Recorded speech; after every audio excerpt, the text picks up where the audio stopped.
કિનાર ઉપર કર્યા મહાકાળી માના દર્શન. જય દ્વારકાધીશ. પહોંચી ગયા તા અંબાજી મંદિરે. ગિરનારનો તમને નજારો બતાવું. આ નજારો જોવો હોય તો તમારે સવારમાં વહેલું ગિરનાર ચડવું પડે. આ પેલી ટોઈન્ટ ને બીજી ટોઈન્ચે જવાનું. ઉનાળામાં નજારો એક નંબર દેખાય. અહીંયા પહોંચવાનું દર્શન કરવા. નમન કરે ઓ નમે મોટા મોટા ભૂ. જય હો. પહોંચી ગયા કમંડન કુંડે. ગુરુદત્તાત્રેયથી કમંડન કુંડેથી મહાકાળી માના મંદિરે જવાય છે. આજે હું તમને ત્યાં લઈ જાઉં.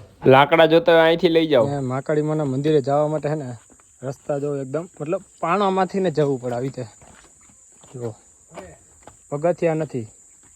મહાકાળી માના મંદિરે જતા 1 કલાક જેવો તો સમય લાગે છે. પછી તમારી ઉપર છે કેટલો પોરો ખાતા ખાતા જાઓ. વાંથી અહીંયા લગન પહોંચી ગયા હાલીને. હવે પાછું એટલું જ હાલીને પહોંચવાનું. હવે પાછું ચડવાનું આવ્યું. પહેલાં ઉતરવાનું આવ્યું હતું, હવે ચડવાનું.